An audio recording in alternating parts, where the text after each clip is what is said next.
गरीब ब्राह्मण था जो एक छोटे से गांव में अकेला रहता था। उनका कोई मित्र या रिश्तेदार नहीं था और वे अपने जीवन यापन के लिए भिक्षा मांगते थे।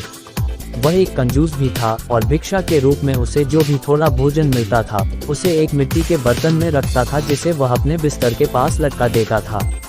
वह बर्तन पर नजर रखता था और बर्तन से तभी खाता था जब उसे बहुत भूख लगती थी।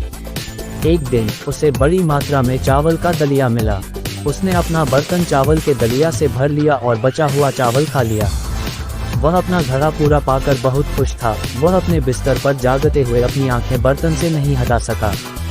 काफी देर के बाद उसे नींद आ गई और वह चावल के दलिया से भरे बर्तन के बारे में सपने देखने लगा। उसने स्वप्न देखा कि उसके गांव में अकाल पड़ा है। उसने चावल के दलिया से भरा अपना बर्तन 100 चांदी के सिक्कों में बेच दिया। इस पैसे से बकरियों का एक जोड़ा खरीदा जाएगा। उनकी बकरियां महीनों में बच्चे देती थीं और उन्होंने सभी बकरियों को कुछ भैंसों और गायों से बदल दिया। जल्द ही भैंसों और गायों ने भी बच्चे दिए और खूब दूध दिया। उन्होंने बाजार में दूध और दूध से बने उत्पादों जैसे मक्खन और दही का व्यापार करना शुरू किया। इस तरह वह बहुत अमीर और लोकप्रिय व्यक्ति बन गया। वह सपना देखता रहा कि उसने फिर कुछ घोड़े और 4 इमारतों वाला एक बड़ा आयताकार घर खरीदा।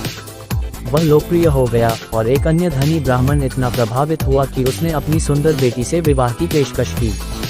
इसके तुरंत बाद उन्होंने एक भव्य समारोह में शादी कर ली। उनकी पत्नी ने एक पुत्र को जन्म दिया जिसका नाम सोमा शर्मा रखा गया। लेकिन उसका बेटा बहुत शरारती था। वह सारा दिन खेलता और शोर मचाता रहता। एक दिन ब्राह्मण ने उसे रुकने के लिए कहा, लेकिन वह नहीं माना। यहाँ तक कि उसकी माँ भी अपने काम में व्यस्त होने के कारण उसकी चीख नहीं सुन सकी। स्वभावक कृष्णा बहुत क्रोधित हो गया। उसने अपनी पत्नी को लात मार दी। जैसे ही वह सपने में था उसने हवा में लात मारी और उसका पैर उसके मिट्टी के बर्तन से टकरा गया। बर्तन टूट गया और चावल का सारा दलिया नीचे गिर गया। इससे वह जाग गया। तुरंत उसे एहसास हुआ कि वह सपना देख रहा था। उसे ये भी एहसास हुआ कि चावल का सारा दलिया जो उसने बचा कर रखा था और जिसके बारे में खुशी से सपना देख रहा था वह खो गया। वह टूट गया था। चंद्र एक राजा थे जिनके बेटे बंदरों के एक समूह को पालतू जानवर के रूप में रखते थे। इन बंदरों को शाही पालतू जानवरों के रूप में माना जाता था और उन्हें सबसे अच्छे भोजन और सबसे अच्छी देखभाल प्रदान की जाती थी। चूंकि उनके पास करने को ज्यादा कुछ नहीं था इसलिए वे मोटे हो गए थे। इन बंदरों का सरदार बहुत बुद्धिमान था। उन्होंने महान दार्शनिकों का अनुसरण किया और कई विज्ञानों में पारंगत हुए।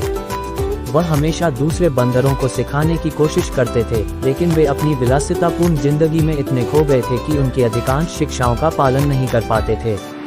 दूसरी ओर राजकुमारों के पास 2 मजबूत मेढ़े भी होते थे जो युवा राजकुमारों द्वारा इस्तेमाल की जाने वाली गाड़ी को खींचते थे। उनमें से एक मेढ़ा पेटू था और जब भी उसे मौका मिलता वह रसोई में घुस जाता और वहां जो कुछ भी मिलता खा लेता। इससे रसोइयों को बहुत गुस्सा आया और वे निगरानी करने लगे। जब मेढ़ा रसोई के पास होता था तो रसोइया जिस चीज पर भी अपना हाथ रख पाते उसे उस पर फेंक देते थे। रसोइयों को लाठियों, मिट्टी के बर्तनों, तांबे के बर्तनों और अपने पास मौजूद किसी भी चीज से उसे मारने की कोशिश करते देख बंदरों के मुखिया ने सोचा, इस व्यवहार से दुर्घटनाएं हो सकती हैं और यह पूरा शहर नष्ट हो सकता है। अगर उन्होंने आग में कुछ फेंक दिया तो क्या होगा? बंदरों के मुखिया ने दूसरे बंदर को बुलाया और कहा, मेढ़े के प्रति रसोइयों का व्यवहार किसी भी दिन किसी दुर्घटना का कारण बन सकता है और यदि ऐसा हुआ तो नुकसान हमारा ही होगा। चलो, इससे पहले कि कोई दुर्घटना घट जाए हम यहाँ से चले जाएं। लेकिन अन्य बंदर अपने भव्य व्यवहार का आनंद ले रहे थे और वापस जंगल नहीं गए। उन्होंने प्रमुख की चेतावनियों पर ध्यान देने से इनकार कर दिया और रुकने का फैसला किया। उन्होंने मान लिया कि मुखिया बूढ़ा हो रहा है और उसे तरह तरह के अजीब विचार आ रहे हैं। इस प्रकार बंदरों के सरदार ने अकेले जाने का फैसला किया। उन्होंने कहा, आप खतरे को न देखकर पागल से भी अधिक मूर्ख हैं। मैं यहाँ से चला जाऊंगा क्योंकि मैं यहाँ परोसे जाने वाले प्रचुर भोजन की तुलना में जीवन को अधिक महत्व देता हूँ। बंदर के मुखिया के अकेले जंगल चले जाने के बाद एक दिन मेढ़ा रसोई में घुस गया और राजा को परोसने के लिए तैयार किया जा रहा खाना खा लिया। रसोइयों में से एक बहुत क्रोधित हो गया और कुछ भी हाथ में लाने में असमर्थ होने पर ओवन से एक आधा जला हुआ लट्ठा बाहर फेंक दिया। लट्ठा मेढ़े से टकराया। चूंकि मेढ़े का शरीर ऊन से ढका हुआ था उसने तुरंत आग पकड़ ली। अपने ऊपर लगी आग के दर्द से मेढ़ा अस्तबल की ओर भागा। घोड़ों के लिए सूखी घास में आग लग गई और देखते ही देखते पूरा अस्तबल आग की चपेट में आ गया। वहां अफरा तफरी मच गई और जब तक महल के कर्मचारियों ने आग बुझाई तब तक घोड़े गंभीर रूप से झुलस गए। जब ये खबर राजा तक पहुंची तो वह बहुत उदास हो गया कि उसके पसंदीदा घोड़ों के साथ ऐसा कुछ हुआ है और उसने पशु चिकित्सकों को बुलाकर इसका इलाज बताया। अनेक शास्त्रों का हवाला देने के बाद पशु चिकित्सकों ने सलाह दी, हे राजन, आग से लगे घावों पर बंदर की चर्बी लगाने से घाव जल्दी ठीक हो जाते हैं। इस प्रकार राजा ने सभी पालतू बंदरों को पकड़कर तुरंत मार डालने का आदेश दिया। फिर उनके शरीर की चर्बी का उपयोग घोड़ों के घावों के इलाज के लिए किया जाता था। जब ये खबर बंदरों के सरदार तक पहुंची तो वह बहुत दुखी हुआ। उसने सोचा, बंदर चेतावनियों पर ध्यान न देने के लिए मूर्ख थे, लेकिन राजा अपने पालतू जानवरों के साथ ऐसा करने के लिए दुष्ट है। मैं उसे उसके कार्यों के लिए भुगतान करूंगा। दिल टूट जाने के कारण उन्होंने कई दिनों तक न तो खाना खाया और न ही पानी पिया। वह बिना सोचे समझे सुंदर कमलों से भरी एक झील के पास आया। वह प्यासा था और उसने थोड़ा पानी पीने का फैसला किया। जैसे ही वह झील के पास आया, उसने देखा कि वहां मनुष्यों और जानवरों दोनों के कई पैरों के निशान थे जो झील की ओर जा रहे थे, लेकिन एक भी पदचिह्न झील से दूर नहीं जा रहा था। वह जागरूक हो गया और उसने निष्कर्ष निकाला कि इस खूबसूरती से सजाई गई झील में जरूर कुछ गड़बड़ है। वह पास में ही कमल के पौधे के कुछ खोखले तने ले आया और उन्हें पाइप की तरह इस्तेमाल करके दूर से पानी पीने लगा। जब वह ऐसा कर रहा था तो झील से एक राक्षस निकला। उसके गले में रत्नों का हार था। उसने कहा, मैं एक राक्षस हूँ जो इस झील में रहता है। जो कोई भी इस झील में स्नान करने या पानी पीने के लिए प्रवेश करता है वह मेरे पेट में समा जाता है। इतने वर्षों से मैंने तुम्हारे जैसा बुद्धिमान कोई नहीं देखा। तुम झील से पानी पीते हो, लेकिन इतनी दूरी बनाए रखना कि मैं तुम्हें छू न सकूं। मैं तुमसे इतना प्रसन्न हूँ कि मैं तुम्हारी कोई भी इच्छा पूरी करूँगा। बंदर के मुखिया को तुरंत याद आया कि उसे बदला लेना है और उसने कहा, मुझे बताओ, तुम कितने खा सकते हो? मेरा दुश्मन एक निश्चित राजा है। यदि तुम मुझे अपना हार दे दो तो मैं इसका उपयोग राजा और उसके लोगों को झील में प्रवेश करने के लिए मनाने के लिए करूंगा। राक्षस ने उत्तर दिया, यदि वे झील में प्रवेश करते हैं तो मैं उनमें से हजारों को खा सकता हूँ। आगे बढ़ो और जितना हो सके ले आओ। बंदर के मुखिया ने हार को अपने गले में पहना और जितनी जल्दी हो सके महल तक पहुंचने के लिए एक पेड़ से दूसरे पेड़ पर छलांग लगाए। वह सीधे राजा के दरबार में गया। जब राजा और अन्य सभी ने बंदरों के सरदार को रत्नों का सुंदर हार पहने हुए देखा तो वे उत्सुक हो गए। उन्होंने बंदरों के मुखिया से हर तरह के सवाल पूछे। बंदर के मुखिया ने राजा से कहा, हे राजा, जंगल में घूमते समय मुझे कुबेर द्वारा छुपाए गए एक बड़े खजाने के बारे में पता चला।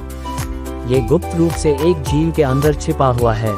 जो कोई भी रविवार को झील में स्नान करता है उसके पास उतना खजाना हो सकता है जितना वह ले जा सकता है।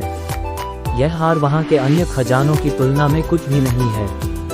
झील के हीरे सूरज को भी शर्मिंदा कर देंगे।